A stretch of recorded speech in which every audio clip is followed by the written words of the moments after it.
সবাইকে নমস্কার, প্রেসে যারা আছেন। আর আমরা বাবা বর্ধমানেশ্বর উৎসব কমিটির পক্ষ থেকে আপনাদের সবাইকার কাছে একটা আবেদন এনেছি, যেটা হচ্ছে যে আমাদের আপনারা জানেন যে আগামী 9ই আগস্ট কাটোয়ার গঙ্গা ঘাট থেকে জল তোলা আছে এবং 10ই আগস্ট জল ঢালা শুরু হবে। কিন্তু আমরা বিগত দিনে যেটা লক্ষ্য করেছি, যারা জল আনতে যান তাদের মধ্যে একটা অংশের মধ্যে একটু উচ্ছৃঙ্খলতা থাকে। যেমন অনেকে গাড়ির হুডে উঠে ওই ত্রিশূল ঘোরায়, কেউ ঝান্ডা ঘোরায়। গতবারে আমাদের এই যারা জল আনতে গিয়েছিলেন তাদের মধ্যে একজন মারা গেছেন। এই বিষয়টি প্রশাসন এবং আমাদের থানা বা বিভিন্ন যারা আছেন তারা বিষয়টিকে লক্ষ্য রাখার জন্য বলেছেন। আমরা সেই উদ্দেশ্যে আজকে দেখবেন যে বর্ধমান শহরে আমরা প্রচার করছি যে গাড়ির হুডে যেন না ওঠে, ডিজে যেন না বাজায়, সরকারি নিয়ম মেনে যেন মাইক ব্যবহার করা হয়, রাস্তাতে যাতায়াতের সময় যেন কেউ কোনো প্রতিযোগিতা না করে। মদ্দা কথা হচ্ছে কোনো সেবক মানে বাবার যারা জল আনতে যাচ্ছেন তাদের যাতে কোনো রকম কোনো অসুবিধা না হয়, সেই আবেদন রাখার জন্যই, যাতে আপনাদের মাধ্যম দিয়ে আমরা সাধারণ মানুষের কাছে আমাদের আবেদনটা রাখতে পারি। মন্দির কর্তৃপক্ষ এবং আমাদের যারা উৎসব কমিটির যারা আছেন তারা সবাই আমরা আপনাদের কাছে এই অনুরোধ রাখছি, যাতে আমরা এই বার্তাটা সাধারণ মানুষের কাছে পৌঁছে দিতে পারি যে ভক্তদের অসুবিধে হয় এমন কোনো কাজ যেন কেউ না করে। আগামী বিগত দিনে যেটা হয়েছে, একটা নির্দিষ্ট কমিটি ছিল যারা বর্ধমান থেকে নিয়ে যেত এবং কাটোয়াতে পৌঁছে দিয়ে স্নানের ঘাটে ব্যবস্থা করা, তাদের টিফিন, তাদের যাতায়াত, সমস্ত রকম ব্যবস্থা আমরা করতাম। একটা আলাদা সংস্থা ছিল, সেটা মন্দির নয়, জলযাত্রীবৃন্দ বলে একটা আমাদের আলাদা সংস্থা ছিল।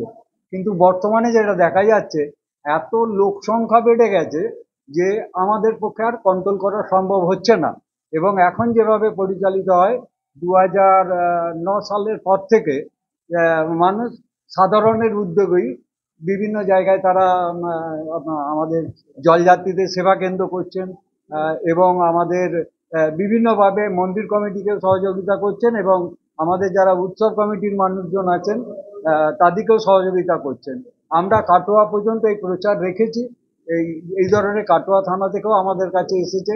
কাটোয়ার যে আপনার ট্রাফিকের যারা আছেন এবং বর্ধমানের যারা আছেন প্রশাসন সবাই একটা কথাই আমাদের অনুরোধ করেছেন, ডিজে গাড়ির উপরে উঠে যাতে ওই কেউ ঝান্ডা না ঘোরায়, ত্রিশূল না করে, এবং ইলেকট্রিক তার এবং যানবাহন যাতায়াত, এই কয়েকটা ব্যাপার নিয়ে আমরা সচেতনতা যাতে মানুষের মধ্যে আনতে পারি আমরাও উদ্যোগ নিচ্ছি মন্দির কমিটির পক্ষ থেকে।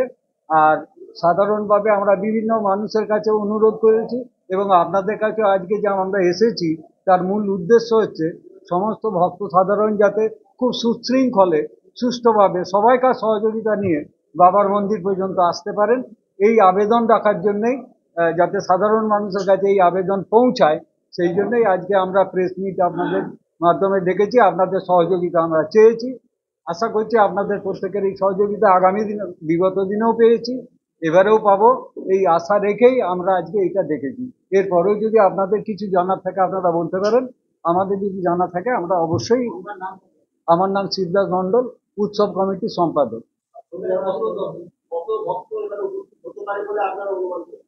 আমাদের তো যেটা প্রায় লক্ষাধিক হবে, লক্ষাধিক ভক্ত এবারে সমাগমের, ওই 70-75 এরকম এসেছেন। হ্যাঁ, তবে যেহেতু একটা সুবিধা আছে আমাদের, জল তোলাটা সকাল থেকে হয় রাত্রি পর্যন্ত কাটোয়াতে, তাহলে লোকগুলো একসঙ্গে আসছে না। ধারাবাহিকভাবে এলে আমরা যেটা সিস্টেম করেছি যে যেই আসছে আমরা জল ঢালার ব্যবস্থাটা করে দিয়ে তাকে বার করছি, যাতে মন্দির চত্বরটা আমাদের তুলনামূলক ছোট যা লোক হচ্ছে। হ্যাঁ, সেই জন্য আমরা ভক্তদের কাছে অনুরোধ করি, যার জল ঢালা হয়ে যাচ্ছে আপনি মন্দির প্রাঙ্গণ ত্যাগ করুন। এটা আমরা গত বছর থেকে এই অনুরোধটা করছি। এটা এটা 2002 সাল থেকে, 1 সালে আমরা উদ্যোগ নিয়েছি, 2 সাল থেকে মোটামুটি এটা চালু হয়েছে।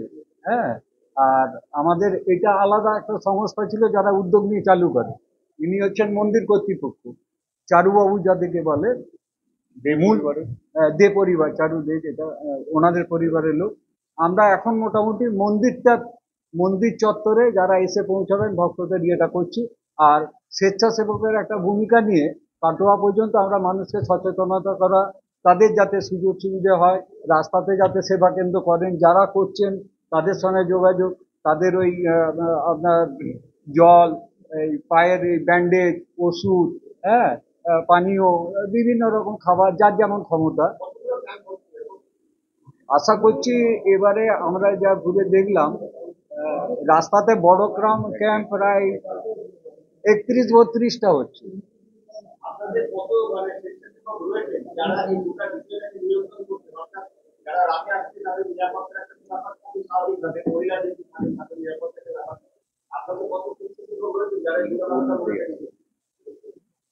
হ্যাঁ, ওর মধ্যে আছে ভিতরে।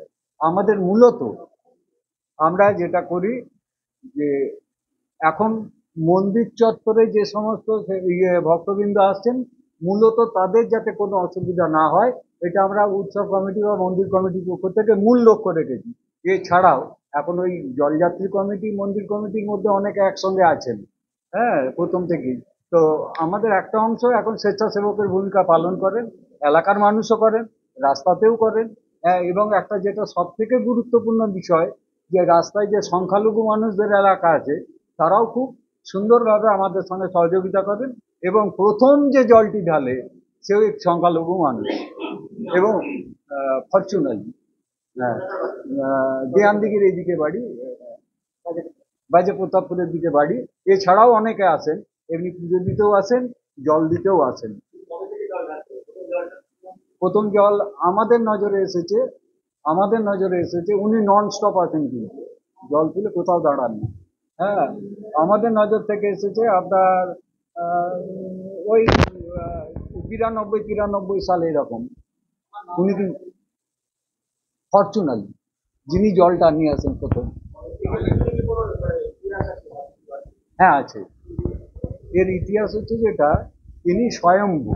স্বয়ম্ভু মানে যে জায়গাতে ওনাকে পাওয়া গেছে, ওই জায়গাটায় অতীতে আপনার তার ওই দিকটা ধান জমি ছিল, ওখানটা একটা উঁচু ঢিপি ছিল। আর ওখানে আপনার ওই ইট ভাটা ছিল। ইট ভাটাটাকে সমান করে একটা সরজমিন করার উদ্যোগ নেওয়া হয়েছিল। সেই সময় এটাকে কাটতে কাটতে গাঁইতির চোট লাগে বাবার মাথায় কয়েক জায়গায়। যদি আপনারা কেউ গিয়ে থাকেন দেখতে পাবেন, ফটোতে আছে, দেখা যাচ্ছে এগুলো। হ্যাঁ, তারপরেতে বাবা এরকম কাত হয়েছিল। পরে আস্তে করে একটা ক্রেন নিয়ে আসা হয় প্রথমে, সেই ক্রেন ছিঁড়ে যায়।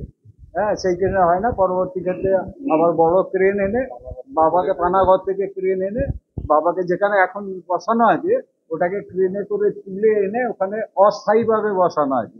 এবং যেখানে এখন বাবাকে পাওয়া গিয়েছিল, ওনাদের পরিবারের পক্ষ থেকে 80 ফুটের একটা ফাউন্ডেশন এখনো করা আছে, কমপ্লিট হয়নি। তো যা মনে হচ্ছে আগামী দিন ওই 80 ফুটে আর হবে না, তার জন্য হয়তো হয়নি।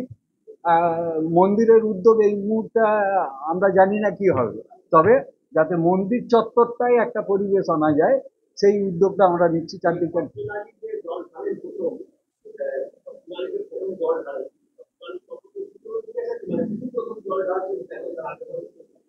উনি যে শুধু আমাদের এখানে ঢালেন তা নয়, ওনার কাছে যেটা শুনলাম আমরা, উনি কালীঘাট থেকেও জল আনেন। আচ্ছা, তারপরেতে আপনার এই আপনার তারকেশ্বরেও জল দেন।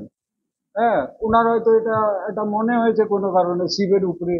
হ্যাঁ, শিবের উপরে আমরা দেখেছি, এটা জানি না আমার বলাটা ঠিক হচ্ছে কিনা। এক শ্রেণীর মানুষের কিন্তু, মানে হিন্দু বাদেও এক শ্রেণীর মানুষের কিন্তু এই বাবার উপরে একটা আলাদা রকম আছে। হয়তো সব শিবের রূপই আছে কিনা আমি জানি না, কিন্তু এখানে তো দেখেছি এটা হয়। এবং কাটোয়াতে আপনারা নিশ্চয়ই জানেন যে অনেক সংখ্যালঘু এলাকা আছে, তারাও কিন্তু আমাদেরকে যথেষ্ট সহযোগিতা করেন। হ্যাঁ, পুলিশ প্রশাসন এবং কাটোয়াতেও ওরাও খুব সুন্দরভাবে ব্যবস্থা করেন। আর ওই ডিজে নিয়ে এবারে ওনারাও আমাদেরকে বলেছেন, আমরাও আবেদন রাখছি মানুষের কাছে, এবং প্রশাসনকেও বলেছি আপনারা আপনাদের যেটা করণীয় সেটা আপনারা করবেন। আমরাও চেষ্টা করছি মানুষ যাতে ডিজে ব্যবহার না করেন।